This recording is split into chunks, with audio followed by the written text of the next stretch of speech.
So I'm Lauren. I'm the dietetic intern here. It's my first class, so I'm very happy that I see your face here. Today, I just wanted to talk about one of my favorite nutrients, one that's very important but people overlook often, which is fiber. It's a small nutrient, but it does have a really big impact on your health. Um, so just little like objectives and outcomes for this presentation. Would hope by the end of it that you would be able to demonstrate increased knowledge of fiber. I'm gonna have pre and post like questions. Don't worry. Um, I hope that you could identify at least 3 food sources of fiber in the pantry or at the grocery store, and then be able to choose, be able to read food labels to choose good versus excellent sources of fiber in the pantry and at the grocery store. Um, So little test. Don't worry. I'm going to have you answer these 3 questions now. We're not going to look at the answers until the end of it. Just want you to be able to compare your answers before and then after the lesson. So number one is what is the recommended daily fiber intake for adults? You could just jot down on the paper or your whatever you want. Number two, which food is the best source of dietary fiber?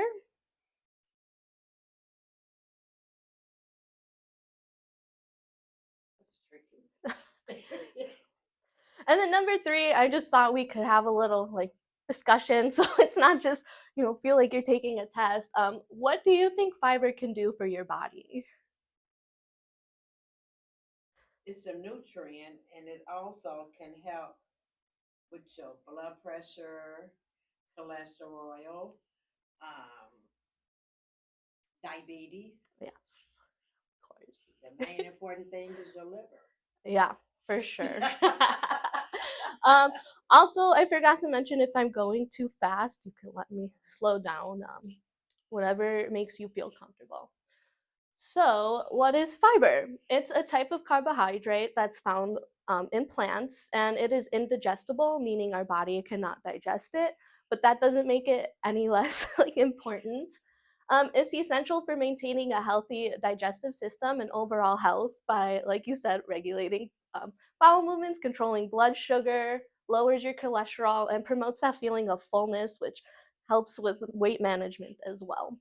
I like to think of fiber as like a traffic light for your gut where it helps like move things along and prevents jams or in this case constipation. Um, so quick definitions, we have bulk, which is the volume that fiber adds to stool.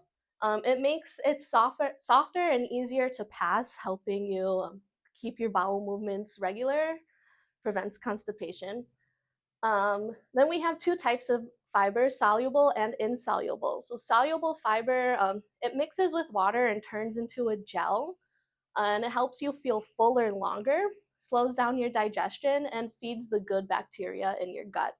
And then common foods would be like peas, oats, apples, berries, nuts, and seeds. And then insoluble fiber does not mix with water, and it helps your food move through the body faster and keeps you from feeling constipated. And then foods would be like whole wheat breads, nuts, seeds, fruits, and vegetables. Nuts and seeds kind of both soluble and insoluble, so it's very important to make sure you have a good variety of like walnuts, pistachios, flax seeds, chia seeds. Um, Keep going. okay, sorry. Ooh, sorry. Before I switch the slide, I just wanted to have a little pop quiz, if I should ask or say. I just gonna give you 2 food um, options, and I want you to tell me if you think it's soluble or insoluble. So I have oats and popcorn. So oats is soluble. Yeah, Popcorn is not up there, but I'm gonna take it as it's insoluble. yeah. So oats definitely like oatmeal oats definitely soluble. Because I think of it like oats when oatmeal, when you add it to water or even milk, it gets like mushy, forms that like gel that they say. And then popcorn, it's insoluble because it like push it like when you're heating up popcorn, the kernel like pushes that pop. It like pushes you to like use the bathroom. That's just a little pop quiz I had. Oh, and then I do have a fun fact here. You can eat the skin of a kiwi. I did not know if you know that, but it is packed with fiber and other nutrients, vitamin C, vitamin E, folate, and antioxidants. Very good for you. I know a lot of people get scared with like that fuzzy feeling, but when I eat them, I can't really taste it that much. So if you're looking for a good way to get extra fiber in you, definitely eat that kiwi with the skin on it. Okay. So why does fiber matter? Your heart. It helps your heart. It helps lower your cholesterol and supports a healthy heart. um, Blood sugar and energy. It slows the sugar absorption in your stream, preventing like sugar spikes and crashes, helping you maintain a steady energy. You add like good fiber source into your lunch, you're not gonna feel all tired, after lunch the rest of your day. And then digestive health. It prevents constipation, adds bulk, and helps you feel fuller longer. Because of that bulk, the bulk kind of expands your stomach, which triggers that feeling of fullness. So, how much fiber should we be eating per day?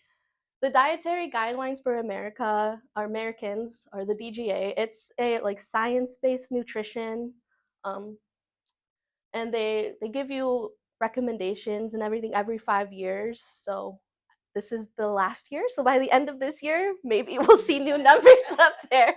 Um, but they recommend that adults consume 22 to 34 grams of fiber daily.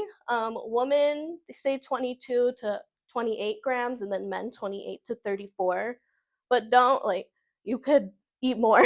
You don't have to just listen to that and be like, no, I'm at 28. I can't eat anymore. Um, they also say only 5% of men and 9% of women are getting that recommended daily amounts of fiber. I know I need to do a little bit better daily. Um, and then just like label tip when you're at the store or at the pantry, if you look for things with 2.5 grams of fiber or more per serving. You are helping me. So I just have a little example of breakfast, lunch, and dinner meals that have good amount of fiber at about like half or more that what you need daily. You could eat them all in a day. It would give you, I believe, 41 grams, which is still fine. But so for breakfast, I have a cup of oats, which gives you about 8 grams of fiber, half ounce of chia seeds, which gives you 5 grams, and then half a cup of strawberries gives you about 2 grams of fiber. That will give you a total breakfast fiber intake of 15 grams. Um, and I could definitely print this out and give that to you if you would like. Because I'm right. Yeah, no worries. For lunch, I have half a cup of brown rice, half a cup of chickpeas, my favorite. um, 1 cup of diced sweet potatoes. Keep this. I didn't add that. We keep the skin on it. The skin does have fiber as well with potato. And then half a cup of cooked spinach, which gives you a total of 14 grams of fiber per lunch for lunchtime. So you can eat the skin off the sweet potato as well? Yeah. And then dinner, I have 4 ounces of chicken. Doesn't have any fiber. You could use any meat you want. I just prefer chicken. Half a cup of corn, half a cup of black beans, bell pepper, and then half an avocado. It's like a chicken fajita bowl without the tortilla. And that will give you 12 grams of fiber for dinner. So I will definitely print that out and give that to you if you'd like. Um, any questions? So that's a lot of fiber. Yeah, so if you eat all three of these for the whole day, that's 41 grams, like in the day, which is good. But you only supposed to have 22 to 28, correct? That's the recommended. Okay. That's like the minimum. You could go over that. So, okay. Yeah. I go over that. I mean, it's really hard, especially with fiber. Like I said, only like 9% of people are getting the recommended fiber needs. So I'm hoping after this it will help you a little bit more learn. Um, so easy ways to add more fiber, he said. Start your day by eating oatmeal or even whole grain toast, like eggs with toast. Make sure it's like whole grain. That'll definitely add some fiber. Keeps you fuller longer. I don't know about you, but I'm someone who I'll wait till the last possible minute to wake up and get up before I leave. So I like to make, I don't know if you ever heard about overnight oats. So the night before, I just put my oats in my jar, fill it with milk, pop it in my fridge, and then I can eat it in the morning, like on the go. Um, that's the easiest way I say, at least for breakfast time. Um, Add beans. Beans, I like to call them the fibers of life. If I could add beans to any meal, almost any meal, I can. I made brownies once with black beans in them, so it's like you're getting that sweet treat you like with hidden fiber, like Nice. so. Um, Different. yeah. And then if you want to have a snack, try swapping like chips and cookies for high fiber like fruits and vegetables. Definitely great way to get that fiber in as well. Um, so good versus excellent source of fiber. Good and excellent sources are distinguished by the amount they contain per serving, as defined by the Food and Drug Administration. An excellent source has more than double the fiber than a good source. So I see, good source has at least 10% of the daily value per serving, which is 2.5 to 4.9 grams. Daily value. So if you're saying you want like 25 grams of fiber per day, and you find something that has 2.5 grams per serving, that's 10% of your daily value. So, um, and then an excellent source has at least 20% of the daily value, which is 5 grams or more per serving. And then here I have a little of like pasta. Everyone loves pasta. I'm a big pasta girl. So I have three different types of spaghetti noodles that are currently on the market. You have the Barilla, yeah. Spaghetti, just the regular white spaghetti, which it does have 3 grams of fiber, which is good. But if you come over here, you get the whole grain, and you know it's whole grain when the first ingredient says whole grain on it. There's also a lot of like labels and stuff on the packaging that says whole grain. That one per serving has 7 grams of fiber, which is really really good. Um, and then I like to make um, like my pasta sauce. I like to blend veggies in it too. So people who are kind of picky with veggies, they get a lot of fiber per meal because they're eating hidden fiber plus the higher fiber pasta noodles. And then I don't know if you've ever heard of the Banza chickpea pasta. So I'm looking at them like, wow. yeah, so it's noodles made out of chickpeas. Not only are they high in protein, but they're high in fiber. The serving size is 2 ounces. That is also 7 grams of fiber, um, which is really good. And I know a lot of stores always have sales on the chickpea pastas, so um, I like to stock up when I see those sales. You could buy it almost anywhere: Walmart, Jewel, Target. So be in the pasta aisle with everything else. Um, so then, just in our pantry, I was walking around looking at the shelves, and I thought it's kind of hard to see. I'm really sorry, but good sources of fiber, like I said, 2.5 to 4.9 grams per serving. We have the the dry oats, which give you 4 grams of fiber for half a cup serving. I use a cup every time I eat oats, so you could kind of decide if you want a good or excellent source. Um, Garbanzo beans, chickpeas, like I said, one of my favorites. They have 4 grams per serving, which is half a cup. And then spinach, per serving, half a cup. They have 2 grams of fiber. I know it says like 2.5 to 4.9, but I was like, it's better than yeah. And then we have excellent fiber sources, which was 5 grams or more. Heritage Flakes, cereal, I believe you could get that at Target. Um, per 1 cup serving, you get 7 grams of fiber. And then black beans, half a cup serving, you get 5 grams of fiber. And then these are new. Fig pieces. Never tried them, but now I'm very interested in trying them. Um, for a fourth a cup serving, you get 5 grams of fiber.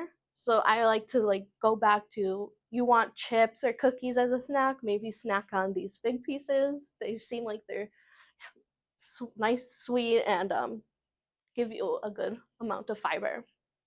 People say like 5 grams. That doesn't seem like a lot, but it's quite a lot when especially when you're not getting the proper amount of fiber you need.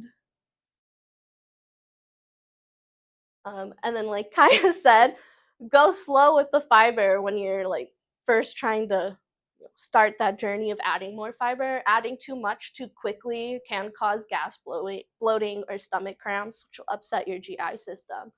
Um, your gut bacteria needs time to adjust to all the new fiber in your system. So I would say increase it gradually, like, you know, maybe eat 5 grams this week and then go up a little bit more next week until your body can like really adjust to that. And then drink plenty of water to help it move smoothly through your system. I know it's hard for me sometimes to drink water a lot, especially on the weekends. So just make sure you're drinking as much as you can. Um, and then this, if you don't have time in the grocery store or even in the pantry to sit and read the label, or you don't really understand what you're reading, I use this app. It's called Yuka on my phone. It's free to download. All you do is you click scan the barcode of the item that you are looking at, and it'll tell you all like the positives and negatives in it. In this, we're talking about fiber, so it'll tell you if it's an excellent source of fiber or not. And if it's not, it'll give you recommendations of better options that you could choose.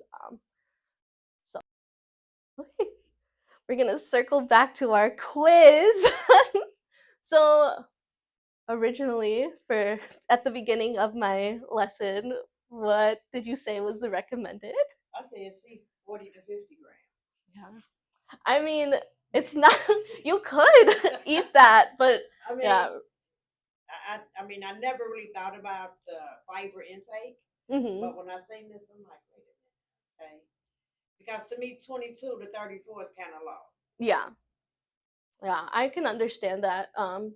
Which is why, like I said, that 34, 22, 34 isn't like the max. That's just like, what they recommend. But you could definitely go over as long as you're doing it slowly, like I said, and not right away, like tomorrow, eating 40 grams of fiber. Correct. Which food is the best source of dietary fiber? I said yogurt. Yogurt. I know I didn't really bring it up um, in the PowerPoint, but I did say there are 2 times where I said you could eat things with the skin on it. So apples with the skin actually very It's better. yeah. Okay. The skin gives the apple half of the fiber that an apple does have. So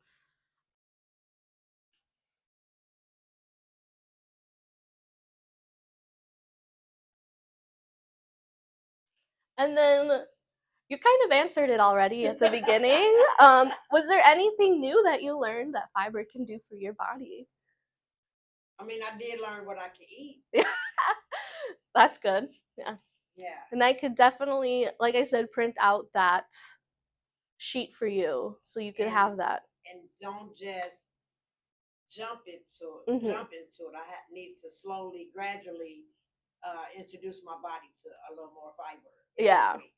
Yeah. Give it, I want to say like 3 or 4 weeks of adding it. Then eventually your your body will be like, oh, okay, this isn't something bad. Like I could. I Yeah. had just I always say, I'm like, this week I'm gonna prep all my meals, and Sunday comes and I'm like, I'm gonna go lay down. Actually, Saturday is the better day. So to conclude, adding fiber does not have to be complicated, as long as you like I said, know, add it gradually and know the little things that do have that fiber in it that could help. Small changes like adding beans, eating oatmeal for breakfast, or swapping chips for high fiber snacks can make a big difference. Even if you're only eating 5 grams more, like that's a big difference from eating like none. And so this week, I challenge you to try adding at least one new fiber foods to your meal.